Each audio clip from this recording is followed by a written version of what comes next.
안녕하십니까. 예, 안녕하세요. 일단 개인적인 소개부터 하고요. 시작할게요. 예, 제 이름은 서상호라고 합니다. 서상호라고 하고요. 공인회계사예요. 설명이 오신 분은 아시겠지만 세무사는 아니고 공인회계사예요. 근데 뭐 제가 양시생이라고 아시죠? 예, 세무사랑 회계사 준비하다가 회계사가 된 케이스예요. 그 뭐 세무사 공부도 했고요. 뭐 제가 뭐 졸업한 학교가 또 세무 쪽에 조금 이제 공부를 많이 하는 학교다 보니까 주변에 세무사들도 많고 그렇습니다. 그래서 뭐 쭉 쫓아오시면 뭐 여러분들 합격하는데 지장은 없을 겁니다. 예, 도움이 되면 됐지. 일단 간략하게 지금 쫙 보니까 직장인분들 좀 많으신 것 같아요. 그죠? 직장인분들 좀 되시는데 혹시 계획은 잘 짜고 오신 건가요? 구체적인 계획은? 아니, 그래. 보통 몇 년 정도 혹시 생각하고 시작하시나요? 2, 3년? 그 뒷분은 몇 년 정도? 그 정도? 제가 봐도 직장인 한 2, 3년 정도 생각하시면 좋을 것 같아요. 그 정도 공부하셔야지, 이제 너무 열의가 넘쳐서 막 난 1년 안에 해야겠다. 뭐 8개월도 있다더라. 뭐 이러시면 안 돼. 직장에는 한계가 있잖아요. 그죠? 그러다 보니까 여러분들 조금 합리적으로 한 2, 3년 생각하고 시작하시면 좋을 것 같고요. 일단 회계 원리를 잘 해주셔야 여러분들이 이제 이어지는 재무회계 수업도 여러분들이 잘 쫓아올 수가 있어요. 그 재무회계를 잘 하셔야 여러분들 이제 세무사가 이제 주로 다루는 세법 중에 법인세법 있잖아요. 법인세법이 이제 재무회계를 모르면 할 수가 없는 세법이거든요. 왜냐하면 재무회계에 따라서 이제 장부라고 하는 것이 만들어지면 그 장부에 나와 있는 데이터를 기초로 해서 세법상 이건 좀 아닌 것 같은데 세법상 이게 들어갈 게 빠졌네? 뭐 이렇게 세무조정이라고 하는 것을 해서 납부할 세금을 계산하는 게 세무회계, 뭐 그쪽 영역인데 그 법인세랑 좀 연결되는 부분이에요. 그래서 재무회계를 모르는 상태에서 여러분들이 세법을 공부할 수가 없어요. 그래서 회계원리부터 쭉 차분히 잘 쫓아와 주시길 바라고, 그리고 뭐 다른 분들 이제 회계원리 수업에 비해서 제 수업이 상당히 좀 짧습니다. 짧은 편이에요. 그래서 빠른 속도로 좀 쫓아갈 테니까 잘 쫓아와 주시길 바래요. 아시겠죠? 됐습니다. 바로 들어갑시다. 우리 시간이 없어. 봅시다. 챕터 1 재무회계와 회계 원칙입니다. 일단 뭐 넘겨볼까요? 교재 보시면서 화면 보시면서 쫓아오시면 돼요. 일단 첫 번째 페이지가 이렇게 있는데요. 첫 번째 페이지 뭐 얘 글씨를 읽으려고 하지 마시고 일단 이쪽에 뭐라고 써 있어요. 그리고 그림이 하나 있는데 회계의 정의라고 해가지고 깔끔하게 정리가 되어 있습니다. 보통 이제 회계라고 하면 뭐 실무 경험도 있으신 분도 아시겠지만 이 거의 이제 북이 아니냐 뭐 이렇게 이제 생각을 많이 하시죠. 북이라고 하는 것은 뭐 아시다시피 장부기입. 어떤 사건이 뻥 터졌어요. 그럼 우리가 그날의 일기를 쓰듯이 회계적 거래라고 하는 것이 뻥 터지면 그걸 이제 장부에 기록하는 것을 말하는 거예요. 장부기입. 근데 그걸 이제 한글로 이렇게 쭉 풀어서 쓰는 건 아니고 이제 회계학이라고 하는 그 법칙에 따라서 기록하는 것을 장부기입이라고 합니다. 근데 우리가 사실상 공부할 것은 거의 이거예요. 어떠한 사건이 터졌을 때 어떻게 기록해야 될까요? 그걸 이제 우리가 공부를 할 건데 그것만이 회계는 아니다 그 말이죠. 그것만이 회계는 아니다. 그럼 회계의 정의 한번 읽어볼게요. 읽어보면 정보 이용자의 경제적 의사결정에 도움을 주기 위해서, 이게 목적입니다. 회계의 목적이에요. 경제적 의사결정에 도움을 주기 위해서 경제적 실체와 관련된 정보를 식별하고 측정하고 보고하는 과정, 뭐 이렇게 나와 있는데 이런 겁니다. 회사가 이렇게 있습니다. 그리고 회사의 정보를 알고자 하는 정보 이용자가 이렇게 있어요. 그러면 이 사람이 합리적인 의사결정에 도움을 주기 위해서 이 회사에 대한 정보를 전달하는 이 모든 과정을 회계라고 하는 거예요. 단순하게 장부 기입만을 의미하는 것이 아니라 장부를 기입하고 그에 따른 뭐라고 할까 정보를 만들어서 그 모든 정보를 얘가 합리적인 의사결정에 도움을 주기 위해서 전달하는 이 모든 과정, 뭐 시스템이라고 볼 수 있겠죠. 요걸 이제 회계다. 그렇게 여러분이 생각하시면 돼요.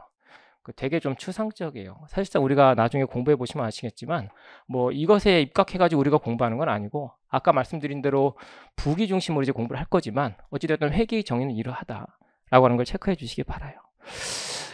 결국 이제 얘한테 합리적인 의사결정을 하도록 도움을 주게 되면 궁극적으로 어떤 일이 발생하냐면 자원이라고 하는 게 있잖아요. 자원이라고 하는 건 유한하잖아요. 이 유한한 자원이 아무래도 이제 효율적으로 활용이 되겠죠. 엉뚱한 데 쓰이는 것이 아니라 제대로 들어가가지고 아마 효율적으로 활용되는데 도움을 주게 되는 것이다. 그렇게 봐주시면 됩니다. 그게 이제 첫 번째 나와 있는 내용이다라고 봐주시면 돼요. 됐습니까? 교재에도 잘 나와 있습니다. 이러한 정의로부터 회의가 추구하는 목적이 정보 이용자의 의사결정에 유용한 정보를 제공하는 것이다. 그렇게 써 있잖아요. 그래서 교재 잘 쫓아와 주시면 되는 것이다. 그리고 또 하나 보도록 할게요. 보통 우리가 이제 회계를 하게 되면 이제 부기의 개념이 워낙 강하다 보니까 교재에 나와 있는 것처럼 우리가 하는 회계라고 하는 것은 이제 재무적 정보에 대한 이야기구나. 재무적 정보라고 하는 게 뭔가요? 교재 밑에 한번 읽어보실래요? 뭐라고 써 있습니까? 뭐라고 써 있죠? 거기? 그죠. 화폐로 측정. 이거 얼마야? 1억이야? 5천만 원이야? 이렇게 화폐로 측정되는 정보를 재무적 정보라고 하고요. 그렇지 않은 나머지 정보를 이제 비재무적 정보다 그렇게 이야기하는 거예요.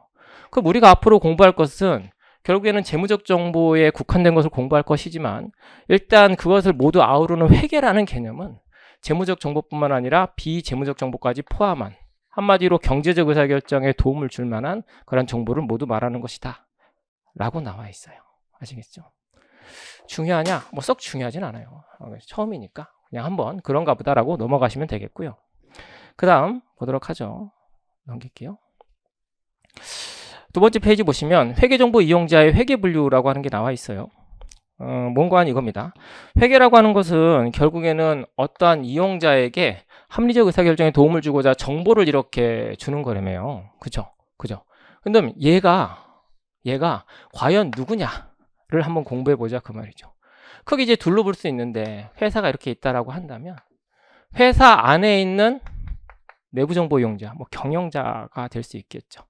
경영자가 예를 들어 가지고 A라고 하는 회사에서 나한테 물건을 개당 1,000원에 좀 100개를 팔 수 있겠니? 이렇게 만약에 제안이 들어왔을 때 이것을 수락하는 것이 나한테 도움이 될지 되지 않을지를 판단해야 되잖아요.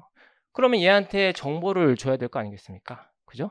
이러한 정보가 이제 거기 뒤쪽에 나오는 관리회계라고 하는 겁니다. 저랑 공부할 부분은 아니에요. 여러분들 원가관리회계 알고 계시죠? 거기서 이제 제가 아닌 다른 분한테 공부할 관리회계 쪽 영역이고요. 저랑 같이 공부할 영역은 뭐냐면 회사 밖에 있는 수많은 이용자는 이 회사의 주식을 살지 말지 고민하는 사람도 있을 수 있을 것이고 이 회사에 돈을 빌려줄지 말지를 고민하는 분도 있을 것이고 또는 그 밖에도 이 회사에 내가 입사를 할까 말까 그런 입사 지원자도 있을 수 있고 또 이제 정부도 있을 수 있겠죠.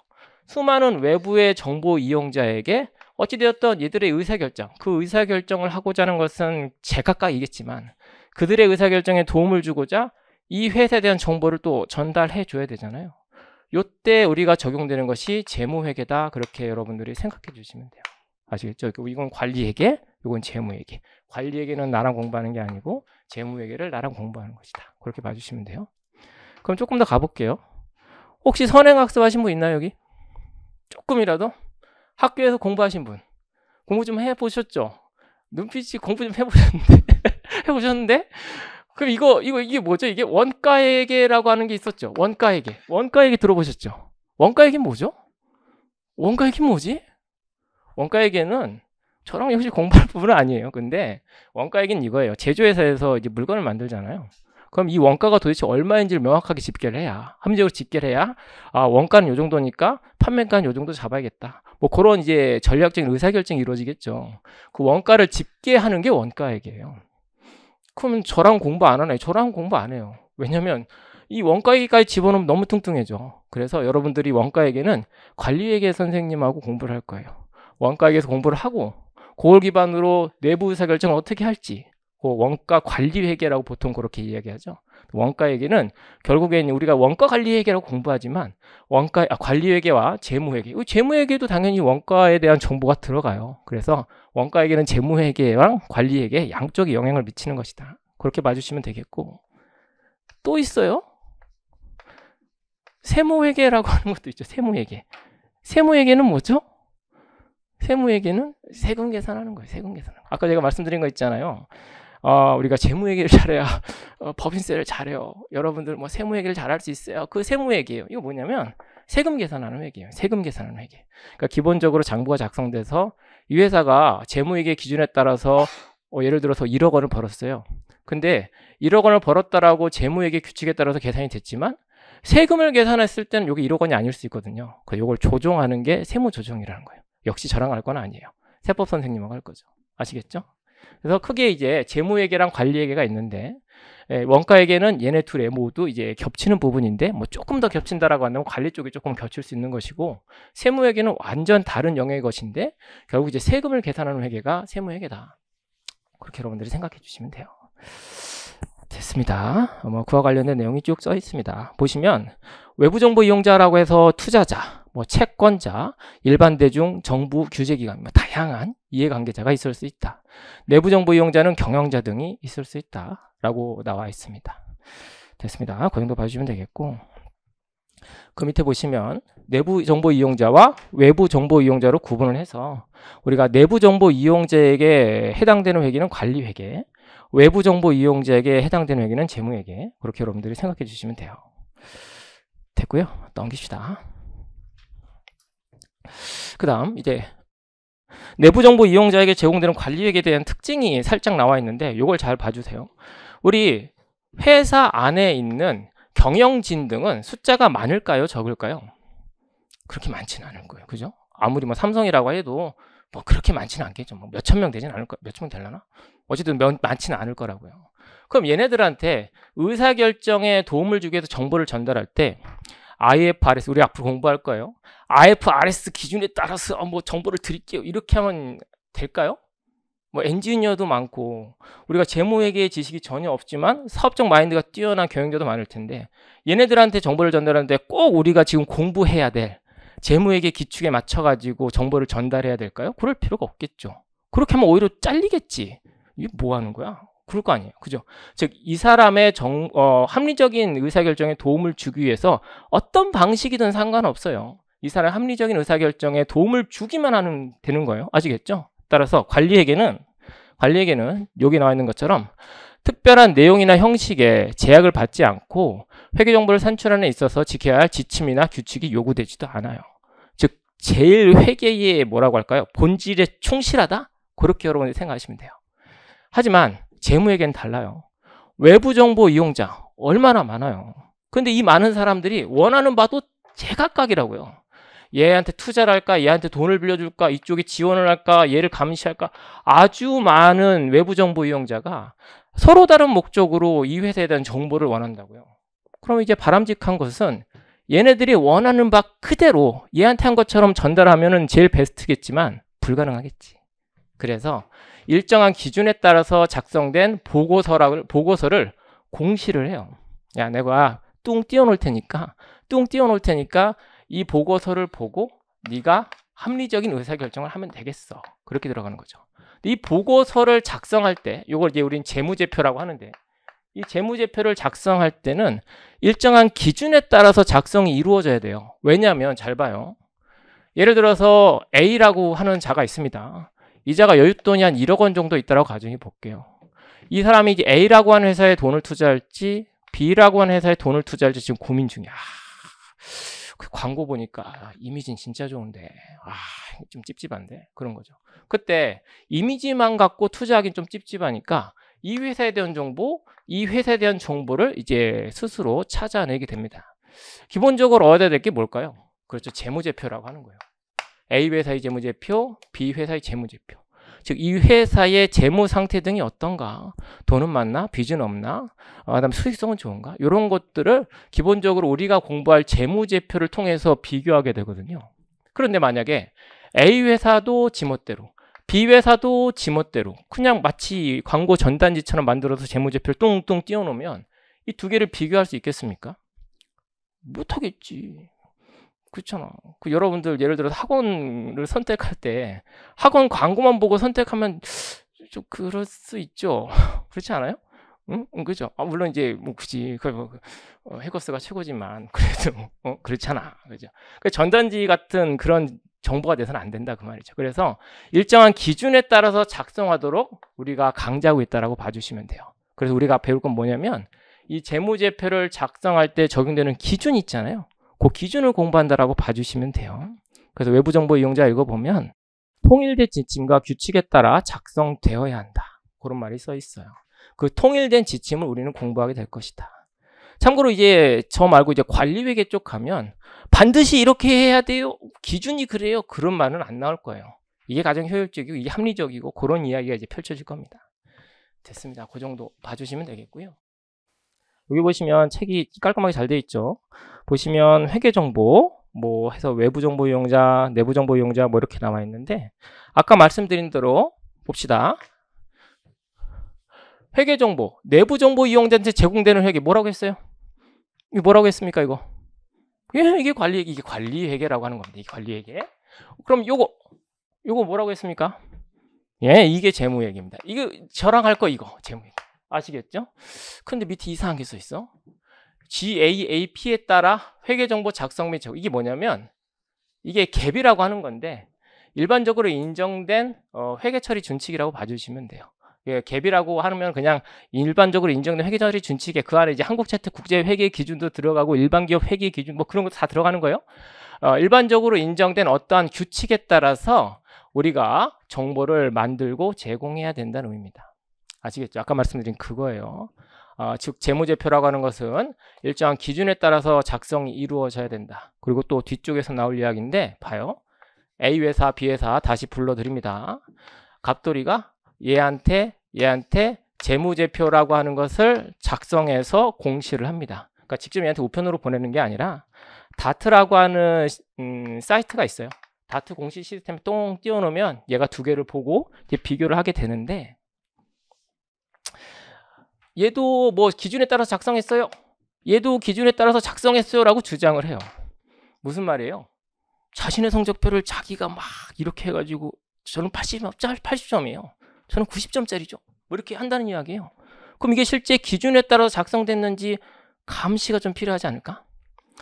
그렇지 않겠어요? 그죠? 뭐 조그만 회사에 뭐 이해관계자가 얼마 없으니까 그렇지 않다라고 할지라도 어느 정도 규모가 된다라고 한다면 뭐 투자자든 채권자든 상당수가 좀 껴있을 거 아니겠습니까? 그래서 얘네들이 실제 기준에 맞춰서 작성했는지를 감시하는 사람이 있어요. 그게 회계사입니다. 공인회계사. 감사라고 하는 거래요. 즉 얘네들이 실제 기준에 맞춰서 재무제표를 작성했는지를 감사하는 것이 공인회계사의 고유 업무다. 그렇게 봐주시면 됩니다. 여러분은 물론 세무사를 공부할 거지만 이게 이제 지문 하나로 나올 수 있으니까 그 정도 체크해 주시면 좋겠습니다. 아시겠죠? 어차피 뒤에서 또 나올 거예요. 됐습니다. 그 정도 봐주시고요. 그 다음에 쭉 넘겨서 재무회계 관리회계는 앞에서 제가 말씀드렸으니까 넘기도록 하고요. 회계 분류 있죠. 이걸 가지고 우리가 다시 한번 정리해 보도록 합시다. 계속 반복하는 거죠. 뭐 이렇게. 보시면 재무회계가 있고 관리회계라고 하는 게 있습니다. 일단 재무회계라고 하는 것은 외부 보고 목적, 한마디로 외부 정보 이용자한테 정보를 전달할 목적을 하는 회계가 우리 재무회계다. 그렇게 봐주시면 되겠고, 관리회계는 내부 보고 목적, 경영자 등에게 보고할 목적을 하는 것이 관리회계다. 그렇게 봐주시면 되겠습니다. 뭐 대상자 나와 있고요. 그 다음에 보고수단은 일반 목적 재무제표라고 나왔는데 한마디로 일정한 기준에 따라서 포멀하게 작성된 보고서다. 그렇게 봐주시면 돼요. 그리고 이쪽은 특수목적 보고서라고 해서 특정한 기준 없이 경영자 등에게 의사결정에 도움을 주기 위해서 만들어진 보고서다. 그렇게 봐주시면 돼요. 되셨죠? 됐고요. 그 다음에 정보의 성격, 뭐 정보의 범위 뭐 나와 있는데 가볍게 읽어봐 주시면 좋겠고, 그 다음에 보고의 시기 볼게요. 보고의 시기. 재무회계는 정기적으로 보고가 이루어져요. 보통 이제 1년에 한 번 정도. 1년에 한 번 정도. 보통 이제 1월 1일부터 12월 31일 동안 열심히 일을 하고 요때까지 있었던, 그리고 요 상태의 회사의 재무적 상황 등을 보고서로 만들어서 보고하게 되는 것이다. 공시하게 되는 것이다 라고 봐주시면 돼요. 그런데 관리회계 보시면 뭐라고 나왔습니까? 필요에 따라 수시로 보고한대요.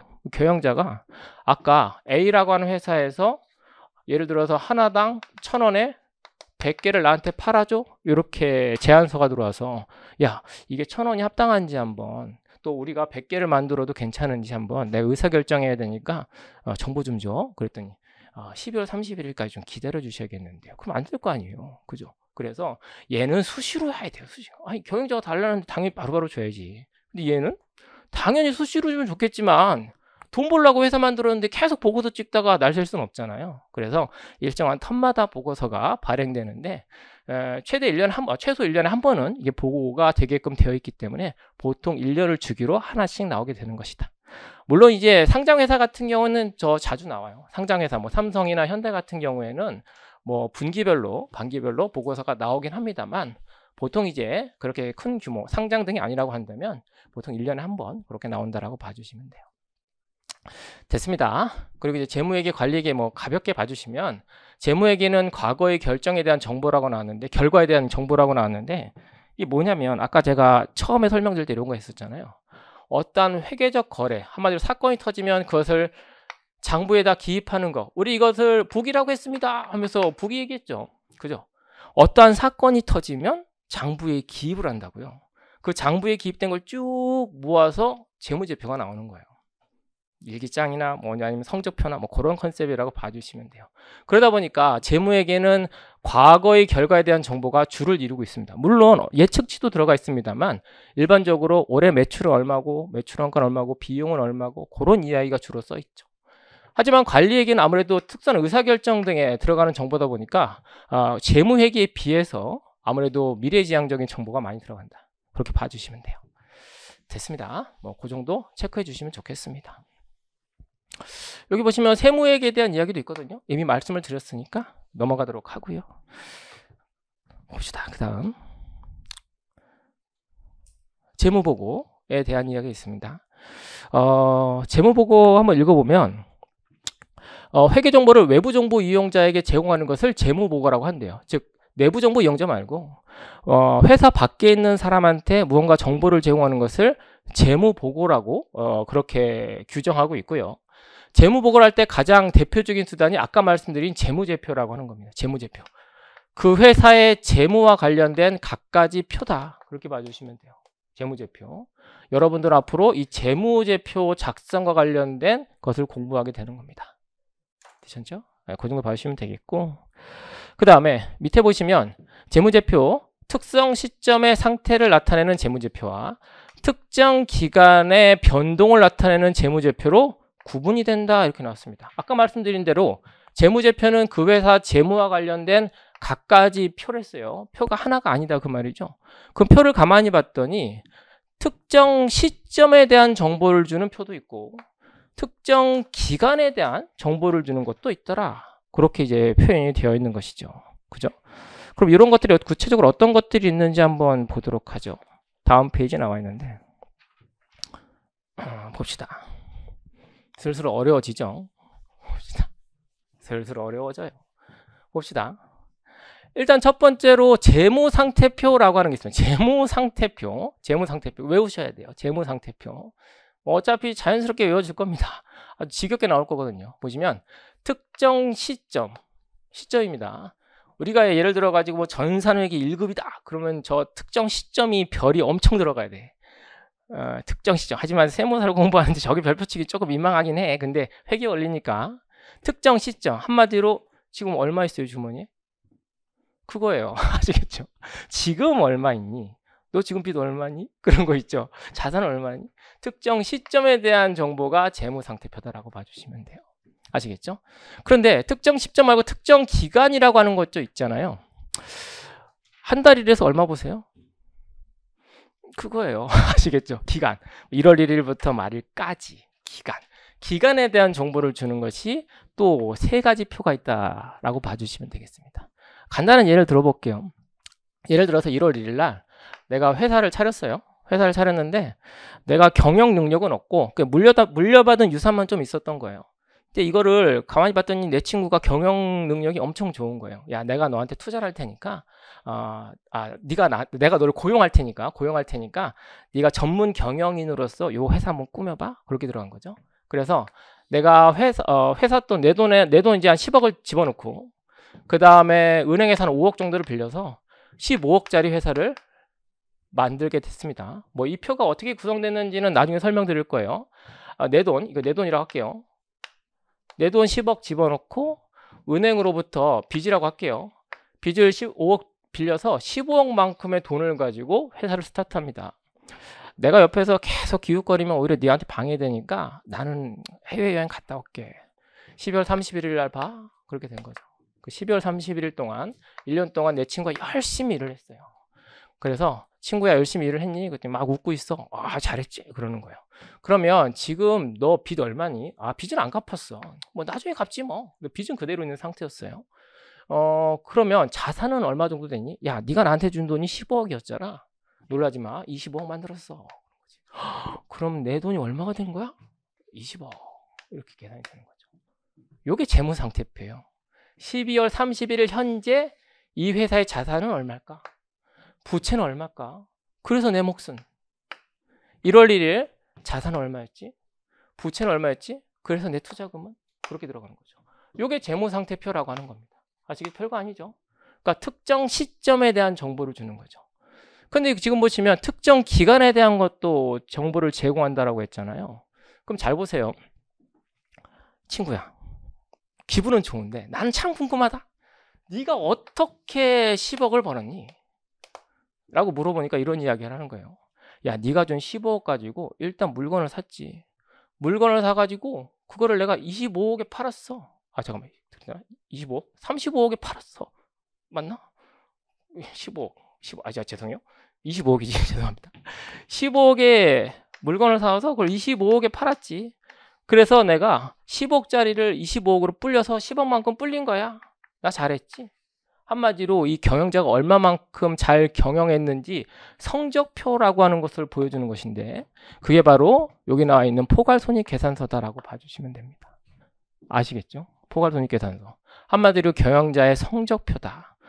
포괄손익계산서를 봐서 어떤 회사가 점점점 저 이익이 점점점 증가한다라고 한다면 물론 그건 과거 데이터지만 아, 이 회사는 계속 성장을 하고 있구나 라고 하는 것을 우리가 유추할 수 있잖아요. 그죠? 어떤 회사는 점점점 쪼그라들면 아, 이거 계속 쪼그라들 것 같은데 그런 생각할 수 있잖아요. 그래서 과거 데이터라고 아까 말씀드렸습니다. 재무제표 같은 경우에는 많은 데이터가 과거 재무제표지만 그걸 가지고 우리는 충분히 나의 합리적인 의사결정에 도움을 받을 수가 있겠습니다. 아시겠죠? 됐습니다. 이게 포괄손익계산서. 나중에 배울 거예요. 포괄손익계산서. 그 다음에 재무상태표 말씀드렸고요. 근데 자본변동표는 뭐냐면 역시 특정 기간이거든요. 별건 아니고 내가 원래 10억이 있었는데 내 친구가 10억을 벌어줘서 현재는 20억입니다. 이 나의 자본의 변동을 보여주는 것이 자본변동표예요. 1월 1일은 10억이었고 기준이 10억 증가했고 기말엔 그래서 20억이 됐어요. 그게 이제 자본변동표고 현금흐름표라고 하는 것은 무엇이냐면 결국에 돈 벌려고 하는 거잖아요. 그래서 내가 기초에는 15억이 있었는데 기말에 예를 들어서 25억 중에 5억은 다른 걸로 되어 있고 20억만 예를 들어서 현금이라고 가정해 볼게요. 현금이라고. 5억은 아직 못 받은 돈이라고 보시고 20억은 현금으로 이미 땡겼다라고 가정해 볼게요. 그러면 15억의 현금이 20억으로 해서 5억만큼 증가를 했죠. 한마디로 실제 현금이 5억만큼 증가했죠. 5억만큼 증가한 것에 대해서 우리가 구체적으로 세 가지 뭐라고 할까요? 활동으로 구분해서 보여주는 것이 현금흐름표라고 하는 거예요. 뒤쪽에서 공부할 거예요. 그런가 보다라고 생각하시면 돼요. 정리하면 재무상태표는 특정 시점에 대한 정보를 주는 거고 나머지 포괄손익계산서는 특정 기간, 그죠? 한마디로 경영성과에 대한 데이터를 보여주는 것이다. 자본변동표는 내 거, 10억짜리가 20억이 됐다. 요 변동 내역을 보여주는 것이다. 현금흐름표는 기초엔 15억이 있었는데 기말엔 20억이 현금이더라. 5억만큼 증가했는데 그 원인을 세 가지로 구분해서 보여주는 것이다 라고 봐주시면 돼요. 그러니까 얘 빼고 재무상태표 빼고 나머지 세 개는 특정 기간에 대한 정보를 주는 것이다 라고 봐주시면 됩니다. 이거 계속 나올 거예요. 지금 안 외워진다라고 머리 잡으실 필요 없고 뒤쪽에서 우리 진하게 공부할 거니까 많이 눈도장 찍어주시면 좋겠습니다. 그 조금 더 가보도록 하죠. 여기 보시면 주석이라고 해요. 주석. 이 주석이 뭘까요? 주석은 이런 거예요. 예를 들어서 어떤 회사의 재무상태표를 봤는데 이렇게 써 있는 거예요. 토지, 다른 자산 쭉 있고요. 토지 5억 원 이렇게 써 있는 거예요. 토지 5억 너무 짠가? 50억 이 정도 있다고 가정합시다. 토지 50억. 와, 토지가 한 50억 정도 있구나. 넘어갈 수 있나? 그냥 넘어갈 수도 있겠지. 근데 난 이게 궁금한 거예요. 얘가 진짜 어디에 있는 토지이길래 50억으로 기록을 했지? 이 50억은 도대체 어떻게 나온 거지? 이런 게 궁금할 수 있잖아요. 그러면 요것에 대한 자세한 설명이 들어가는 세부 설명서가 있어야 되겠죠? 그게 주석이라고 봐주시면 돼요. 즉 앞에서 보면 네 가지 표예요. 결국 재무상태표, 포괄손익계산서, 자본변동표, 현금흐름표. 아니 이 표 4장 가지고 나의 돈 뭐 1억, 10억 정도의 투자금을 의사결정하라고? 아이 좀 그렇지 않아? 정보가 많이 부족한데? 그렇지. 그래서 주석이라고 하면 뒤에 빵빵하게 붙는 게 있어요. 빵빵하게 붙는 거. 여기에서 미처 설명하지 못한 내용들도 추가적으로 싫고요. 여기 네 가지 표에서 구체적으로 설명할 수 없었던 것을 보충적으로 집어넣는 거. 그 주석이라고 봐주시면 돼요. 그래서 우리가 재무제표는 어떻게 구성이 되나요? 라고 한다면 재무상태표, 포괄손익계산서, 자본변동표, 현금흐름표, 주석 그렇게 가져가 주시면 돼요. 이건 뭐 너무 쉬운 문제입니다. 아시겠죠? 됐습니다. 공개해 주시고 혹시 여기 오시기 전에 자격증과 관련된 공부하신 분 있으신가요? 뭐 전산세무라든가 전산회계라든가 공부하신 분 공부하셨어요? 공부 안 하셨어? 안 하셨어? 거기서 자주 나오는 건데 이건 그냥 가볍게 보고 가세요. 그럼 이익잉여금 처분계산서라고 하는 게 있는데 이건 모르셔도 돼요. 어차피 뒤에서 나올 겁니다. 이익잉여금을 한마디로 회사가 번 돈을 어떻게 썼지? 처분한 내역을 상세하게 보여주는 것이 이익잉여금 처분계산서인데 얘는 여기 들어가지 않아요. 재무제표에 들어가는 게 아니에요. 주석에 그냥 기재된 하나의 사항일 뿐입니다. 틀린 지문으로 아마 나온다면 나올 가능성이 있고요. 그 다음에 제조원가 명세서라고 하는 게 있어요. 제조원가 명세서. 제조원가 명세서. 우리 아까 원가 회계라고 하는 게 있다고 했잖아요. 이 물건을 만들 때 얼마 정도 원가가 들어갔는지를 보여주는 명세서가 제조원가 명세서예요. 근데 얘 되게 중요하거든요. 그런데 여기에 들어가지 않아요. 안 들어간다고. 왜 안 들어갈 것 같아요? 왜 안 들어갈 것 같아요? 글쎄요. 왜 안 들어갈 것 같아요?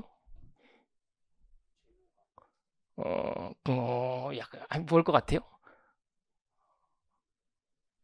모든 회사 제조회사가 아니잖아. 모든 회사에 다 들어가는 구조여야지. 그죠? 그렇잖아. 그죠? 그래서 제조원가 명세서는 제조회사 입장에서 상당히 중요해요. 하지만 모든 회사에 적용되는 그러한 서식은 아니다 보니까 얘도 역시 뭐 주석에 기재가 돼요. 제조회사 같은 경우에. 아시겠죠? 그러니까 얘네들이 혹시나 나오게 되면 뭐 땡큐 문제로 나오게 되면 얘네 둘을 아마 틀린 보기를 낼 테니까 그 정도 체크해 주시면 좋겠고, 그 다음에 밑에 보시면 재무제표 종류와 관계가 있는데 아까 제가 말씀드린 그거예요. 그죠? 재무상태표, 뭐 손익계산서, 현금흐름표, 자본변동표, 주석, 뭐 그와 관련된 내용이 실려 있습니다. 넘기시고요. 그 다음에 여기 보시면 뭐 표가 하나 나와 있는데 뭐 재무보고라고 하는 것은 외부 정보 이용자에게 제공하는 정보라고 했죠. 재무제표랑 기타 재무정보, 재무보고 뭐 이렇게 나와 있는데 보시면 양적 정보라고 해서 아까 양적 정보라고 하는 것은 숫자로 기록할 수 있는 정보라고 얘기했죠. 그 양적 정보인 재무제표에 대해서 우리는 공부를 할 것이다. 그냥 가볍게 눈도장 정도만 찍어 놓으세요. 중요한 건 아니고. 재무제표, 재무상태표, 포괄손익계산서, 현금흐름표, 자본변동표, 그리고 여기 나와 있지 않지만 주석도 여기에 포함이 된다 라고 봐주시면 되겠습니다. 됐어요. 그 정도 하고 넘어가시기 바라고요. 됐습니다. 1장과 관련된 내용이었어요. 정리 한번 해봅시다. 1장 일단 10페이지를 보시면 회계의 정의가 나왔었는데 회계의 정의는 뭐라고 했었죠? 정보 이용자의 합리적인 의사결정에 도움을 주고자 의사를 전달하는 그 모든 과정, 그게 이제 회계의 정의였어요. 뭐 재무적 정보와 비재무적 정보를 모두 포괄하는 아주 추상적인 개념이었죠. 그죠? 그게 이제 회계의 정의에서 나온 것이고, 그 정의에서 도출되는 게 뭐였어요? 회계의 목적이었죠. 회계는 결국 우리가 의사결정에 도움을 주기 위한 것을, 합리적 의사결정에 도움을 주기 위함을 목적으로 한다라고 하는 것이 10페이지에 나와 있는 내용이었고, 11페이지는 이제 정보 이용자가 둘로 구분된다. 외부 정보 이용자랑 내부 정보 이용자로 구분이 되고, 외부 정보 이용자에게 제공되는 것은 우리가 재무 회계라고 했고요. 내부 정보 이용자와 관련된 것은 이제 관리 회계라고 했습니다. 더불어 이제 원가 회계라고 하는 것은 원가를 집계하는, 합리적으로 집계하는 회계가 원가 회계라고 했고요. 그다음에 세무 회계라고 하는 것은 세금을 계산하는 회계를 세무 회계라고 했습니다. 다음 페이지 보시면 그냥 쭉 복습하는 거예요. 13페이지 보시면 표로 정리되어 있는데 재무회계와 관리회계의 차이가 있죠. 일단 재무회계는 일반적으로 인정된 회계 원칙에 따라서 포멀하게 작성이 이루어져야 된다. 관리회계는 그런 거 없다. 그리고 재무회계라고 하는 것은 일반적인 텀을 두고 발행이 된다. 보통 1년에 한 번 정도 발행이 되지만 관리회계는 수시로 발행이 된다라고 하는 것이 뭐 가장 큰 차이라고 볼 수가 있겠죠. 됐습니다. 그 정도 봐주시면 되겠고, 그 다음에 재무제표에 대한 이야기였었습니다. 14페이지 특정 시점에 대한 정보를 주는 것이 재무상태표, 그리고 기간에 대한 정보를 주는 것이 3개가 있었습니다. 3개가 포괄손익계산서, 현금흐름표, 자본변동표. 그리고 이 종이 4장 가지고 의사결정하는 것은 무리가 있다. 그래서 주석, 이렇게 여러분들이 생각하시면 되겠습니다. 됐어요. 그럼 2장 갑시다. 일반적으로 인정되는 회계 원칙, 아까 봤던 갭입니다. 갭. 한국채택국제회계기준과 관련된 내용이 실려 있습니다. 보시죠. 일단 좀 내릴까요? 내려서 이제 표로 한번 정리해 보도록 할게요. 일반적으로 인정된 회계 원칙에 대한 것을 이제 도표로 잘 정리해 놓았는데요. 이 저자분이 보시면 일단 다수의 합의 또는 권위 있는 지지에 의해서, 그런 실질적인 지지에 의해서 일반적으로 인정된 회계 원칙이 만들어진대요. 그러니까 우리가 뭐 물리학이나 수학처럼 이미 정답이 정해져 있는 것이 아니라 그냥 합의를 하는 거예요. 전문가의 의견, 그리고 그에 따른 합의, 지지에 의해서 어떠한 원칙이 이렇게 만들어지는 것이다 라고 봐주시면 돼요. 한마디로 이런 거죠. 뭐 사회과학이라고 볼 수 있을까요? 지금 제가 여러분들 앞에서 한국채택국제회계기준을 가르치고 있지만 제가 여러분들처럼 그쪽에 앉았을 때 제가 이걸 공부했을까요? 전 이걸 공부하지 않았어요. 전 이걸 공부한 적이 없어. 이거 안 했어. 처음 공부할 때. 그때는 한국채택국제회계기준이 우리나라에 들어오기 전이었어요. 되게 오래됐지. 그죠? 근데 이게 한국채택국제회계기준이 들어오면서 계속 변동이 돼요. 한국채택국제회계기준 안에서도 변동이 돼요. 왜냐하면 기업 환경이 계속 바뀌잖아요. 그래서 보시면 다수의 합의, 권위 있는 지지에 따라서, 그런 지지에 따라서 일반적으로 인정된 회계 원칙이라고 하는 것은 성립이 되고, 그래 성립된 것은 뭐 물리학이나 수학의 법칙처럼 쭉 가는 게 아니라 계속적으로 변동이 이루어지는 것입니다. 되셨죠? 그래도 뭐 그렇게 크게 변동되지는 않아요. 세법 같은 경우는 매년 막 개정되거든요. 아마 정권 바뀌면 왕창 바뀔걸? 그죠? 그죠? 이건 다행히 그렇게 많이 바뀌지 않아. 그죠? 괜찮아. 그러니까 할만해. 그죠? 그렇다고요. 그럼 이렇게 회계 원칙에 따라서 이제 그것을 이제 수용하게 되는 거죠. 이제 정보를 이용하는 정보 이용자가 회계 기준이 이러네? 그러면 쟤네들이 만드는, 회사에서 만드는 그 재무제표는 요게 맞춰가지고 작성이 되겠지? 그러기 이제 정보를 얻게 되는 거죠. 그걸 수용하게 되고, 그 요게 맞춰서 회사는 재무제표를 작성하게 되고, 그걸 공시하면 그걸 이용하는 것이죠. 무슨 말씀인지 아시겠죠? 그에 따른 전반적인 프로세스가 기재가 되어 있습니다. 그러면 구체적으로 우리가 체크해야 될 사항 몇 가지만 더 보도록 합시다. 보시면 일단 첫 번째, 실질적 권위가 있는 다수의 전문가들에 의해서 지지를 받아야 된다. 그죠? 뭐 그렇게 나와 있어요. 보시면 회계정보 이용자들은 회계 원칙의 제정 과정에서 자신들의 이해관계에 유리하게 만들기 위한 정치적 압력, 한마디로 이제 월권을 행사할 수 있다 이거죠. 야, 이렇게 회계 처리하면 나한테 도움될 것 같은데, 야, 그렇게 좀 해줘. 뭐 그런 거죠. 그 정치적 압력을 행사할 유인이 있다. 그러므로 여기에 흔들리지 말고 실질적으로 권위가 있는 다수의 전문가들에 의해서 지지를 받고 그에 따라 수용되어 하나의 제도로 존속이 가능해야만 한다. 그런 거죠. 한마디로 이제 우리가 이제 중립을 지키면서 제대로 만들어야 된다라고 하는 이야기인데, 여기에서 조금만 더 가볼게요. 아까 보면 수용해야 된다며. 수용해야 된다며. 다수의 합의에 따라 수용이 돼야 된다며. 전문가들이 지지해서 이걸 만들었어. 우린 절대 수용 못해. 뭐 하는 거야? 난 못해. 그러면 이게 의미가 있겠어요? 기본적으로 수용이 돼야 이게 원칙으로 돌아갈 텐데 얘네들이 수용을 못하면 이게 안 돌아가거든. 그래서 잘 보세요. 기본적으로 얘네들의 정치력에 따라서 이게 왔다 갔다 하면 안 되는 건 맞아요. 근데 이 수용을 해야만 이게 제대로 돌아가야 할 수 있잖아요. 그래서 정치적 압력이라고 하는 것이 수용이란 측면에서 바라봤을 때는 반드시 배척해야 될 대상은 아닌 것이다 라고 하는 것도 체크해 주시기 바라요. 실제 그런 것도 있어요.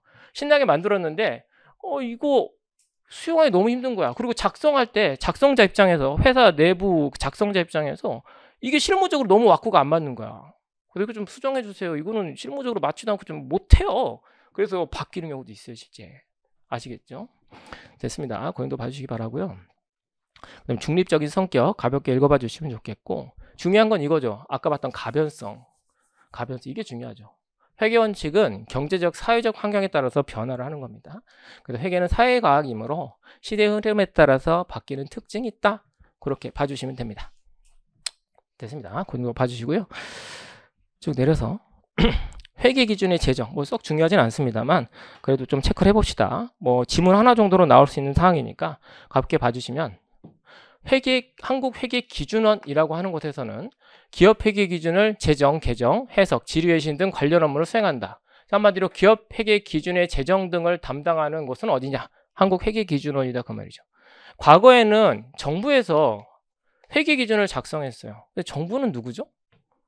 아까 처음에 말할 때 외부에 있는 그 많은 외부 정보 이용자 중에 한 명 아니었어? 근데 지가 만들었어. 옛날엔 지가 만들었다고. 근데 IMF라고 하는 게 맞죠. IMF 가서 봤더니 야 네가 왜 만드냐? 너 이용자잖아. 독립적인 제3자가 만들어지지 않겠니? 아 그렇죠. 그렇죠. 그래가지고 만든 게 이거예요. 한국회계기준원 아시겠죠? 한국회계기준원이 제정 등을 수행하고 있고요. 금융위원회라고 하는 곳에서 만약에 국제적 회계처리 기준과 합치 등을 위하여 필요하다고 인정이 되면 한국회계기준원에 회계처리 기준의 내용을 수정할 것을 얘네들이 요구할 수 있대요. 이 경우에 회계기준원은 정당한 사유가 있는 경우를 제외하고는 얘 말을 따라야 된다. 여기까지 여러분들 좀 체크해 주시면 좋겠어요.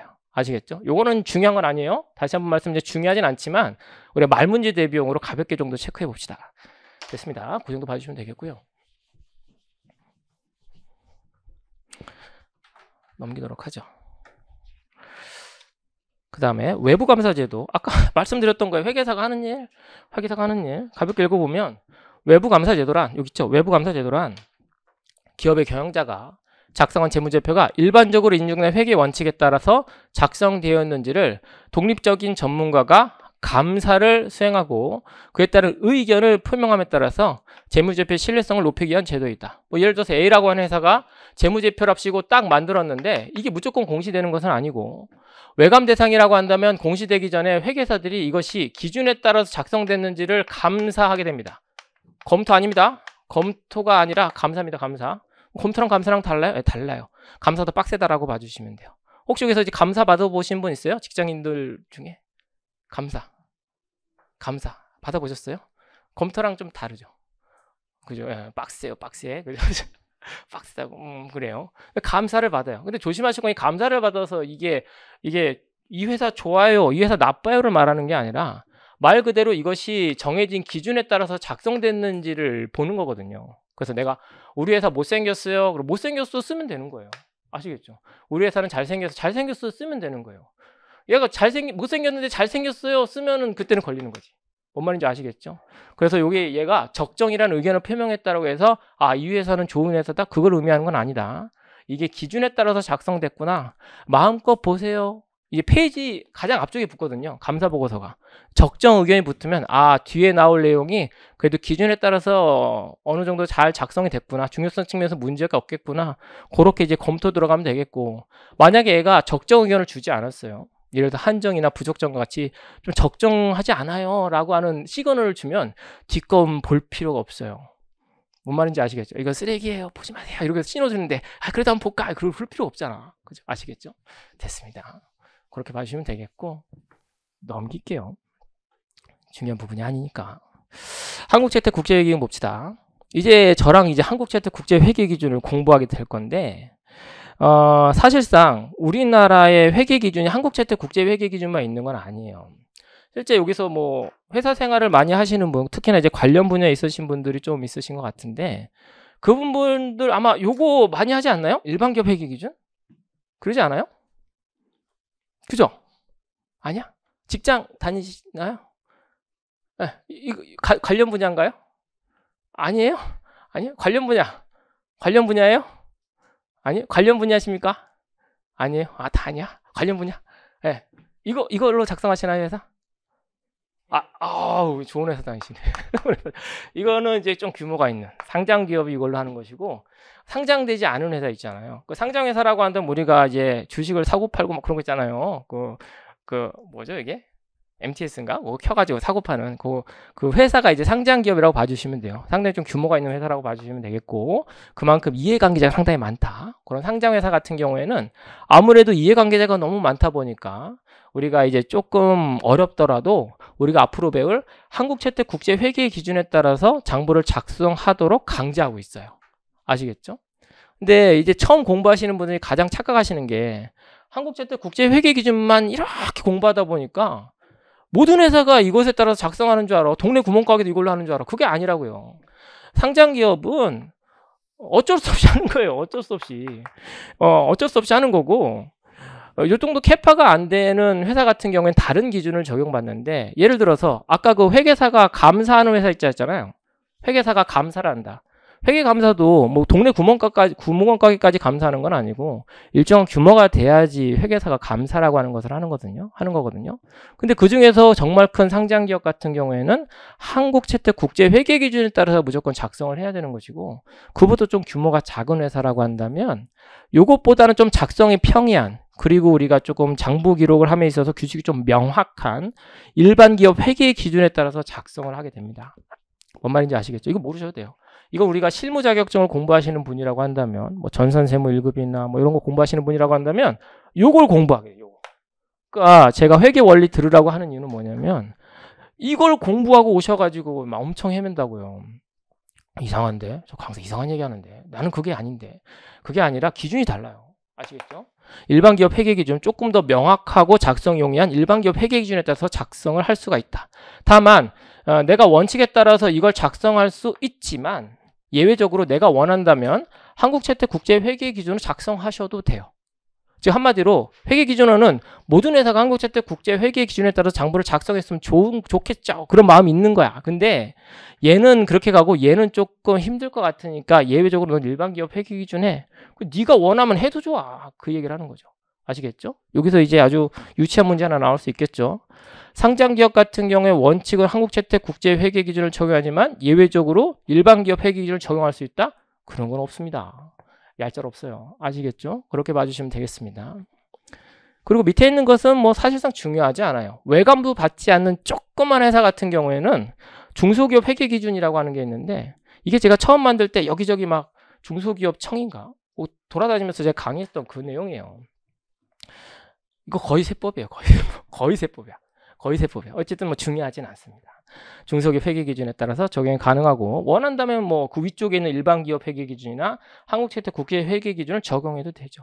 그래서 혹시 여기서 세무회계사무소에서 일하시는 분 있으십니까? 경험 있으시거나? 아니에요. 그쪽에선 대부분 이걸로 해요. 일반 기업 회계 기준에 따라 다 해요. 그냥 조그만 회사든 뭐든 다 이걸로 한다고. 이건 중소기업 회계 기준 적용해야지. 그렇게 안 한다고. 그냥 이걸로 해. 아시겠죠? 가능하다라고 봐주시면 됩니다. 됐습니다. 그 정도 봐주시고요. 넘길게요. 보시면 이제 국제회계 기준의 특징이 있습니다. 이건 시험 문제 잘 나와요. 그럼 국제회계 기준이 갖고 있는 특징은 무엇이냐? 일단 첫 번째로 나와 있는 게 뭡니까? 거기 보시면 원칙 중심의 회계 기준입니다. 원칙 중심. 무슨 말인가 하니, 어떠한 사건이 터지면 요런 회계 처리해야 돼. 요 금액이 꼭 나와야 돼. 그런 게 아니라 가이드만 쓱 제시하는 거예요. 왜 그럴까요?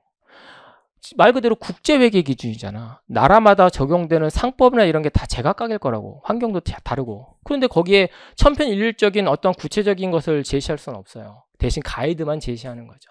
그래서 이제 원칙 중심의 회계 기준이다. 그렇게 여러분들이 체크해 주시면 좋겠습니다. 그래서 여기 보시면 원칙을 벗어나지 않는 범위 내에서 재량을 허용하는 방식이다. 그렇게 나와 있죠. 전문가의 재량을 허용한다. 그렇게 봐주시면 되겠습니다. 아시겠죠? 여기 나와 있죠. 회계 전문가의 판단을 중요시한다. 그렇게 나와 있고요. 그러다 보니까 이런 문제점은 있어요. 다양한 회계 처리 방법이 받아들여지기 때문에 기업 간 비교 가능성이 훼손될 수 있다. 뭔 말일까요? 아까 그 A라고 하는 회사랑 B라고 하는 회사가 있어요.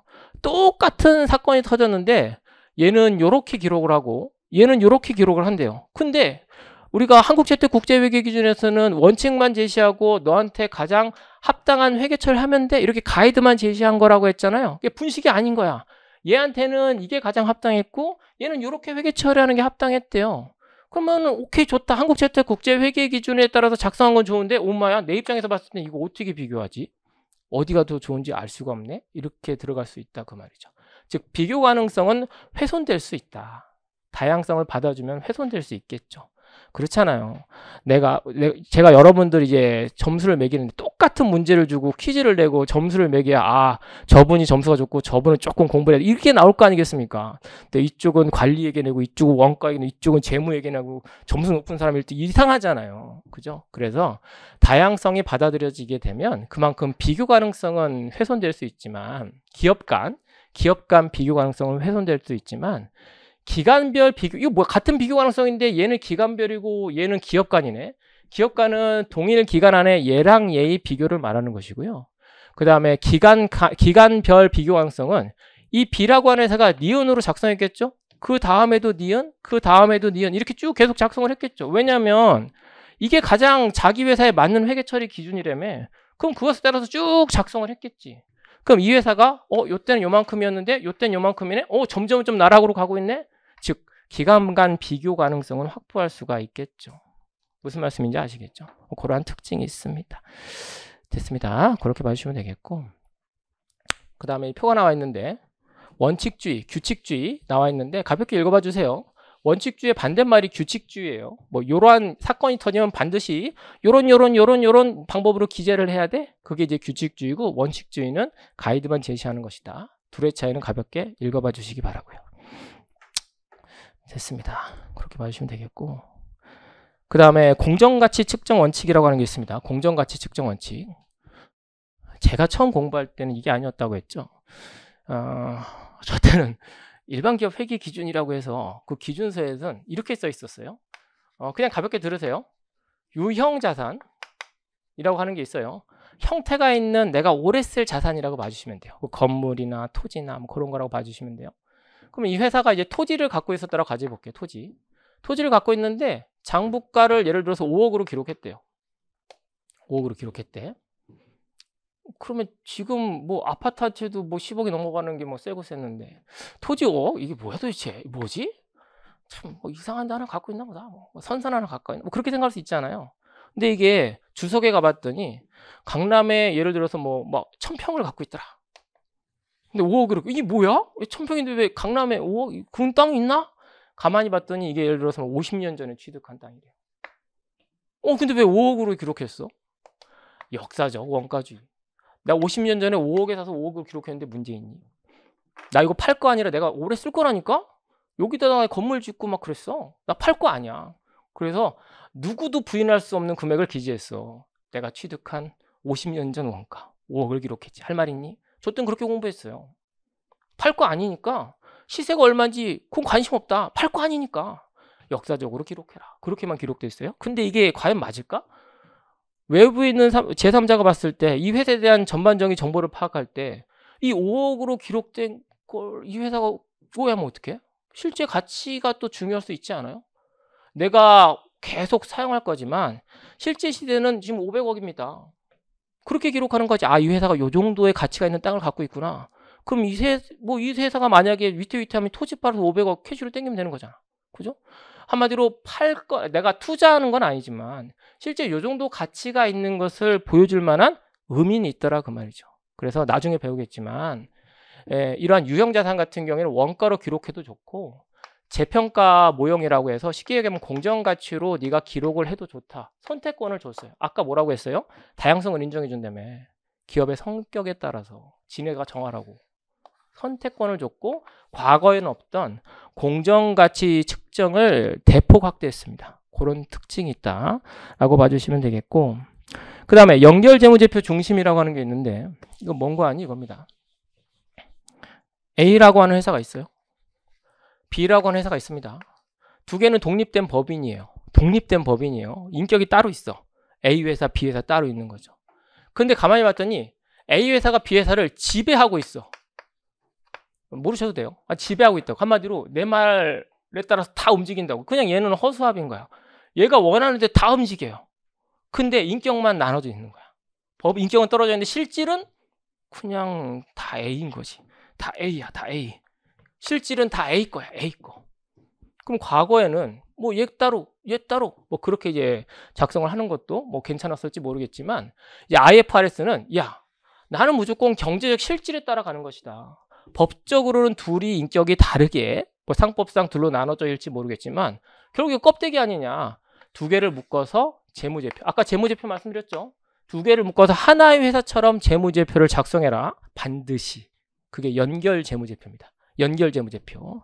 아시겠죠? 연결 재무제표 중심이라고 나왔죠. 그래서 연결 재무제표를 기본 재무제표로 제시하고 있다. 그렇게 나와 있습니다. 됐죠? 그 정도 봐주시고요. 조금 더 가볼게요. 이건 잘 모르셔도 되는데 보시면 이 A 회사, B 회사가 이렇게 있었을 때 결국 A 회사 따로 재무제표, B 회사 따로 재무제표를 작성한 뒤 두 개를 이렇게 연결해서 한마디로 묶어서 작성하는 게 연결 재무제표라고 하는 것이거든요. 그럼 A 회사의 이 재무제표를 우리 무엇이라고 얘기할 것이냐? 명칭이 따로 있어야 되겠죠. 이제 별도 재무제표다 그렇게 이야기한다라고 봐주시면 돼요. 아시겠죠? 그러면 이 재무제표는 어디에 써먹을까요? 연결 재무제표가 중심이라며. 그럼 여긴 뭐에 써먹을까? 뭐 여러 용도로 쓸 수 있는데 앞으로 여러분들 세금 계산하잖아요. 세금 계산할 때는 각각 해요. 물론 나중에 배울 거예요. 법인세 가면은 연결 납세가 가능하다. 연결 납세를 할 수 있다라고 이제 배우게 될 건데 그 요건이 상당히 좀 까다로워요. 지분 요건도 우리가 나중에 배우지 않겠구나. 고급 회계에서 말하는 연결 기준의 그 요건보다 훨씬 더 타이트하다라고 봐주시면 되겠고 그리고 지금 보시면 연결 재무제표는 무조건 해야 된다고 했잖아요. 요건이 되면 지배를 하면. 근데 세법에서 배우는 묶어서 그냥 세금 낼게요 라고 하는 것은 선택사항이에요. 그러니까 전혀 다른 내용이에요. 여기서 막 연결 몇 번 들었는데 그때서 들었거랑 법인세법에서 얘기하는 건 좀 다르네. 달라요. 다르다고요. 아시겠죠? 됐습니다. 그 정도 봐주시면 되겠습니다. 그래서 이제 일반기업 회계기준과 한국채택국제회계기준이 있는데 요거 이제 한국채택국제회계기준 중심으로 여러분들이 체크를 해주시면 좋겠고요. 일반기업 회계기준이라기보다는 이제 과거기준 그렇게 여러분들이 생각해 주시면 좋을 것 같아요.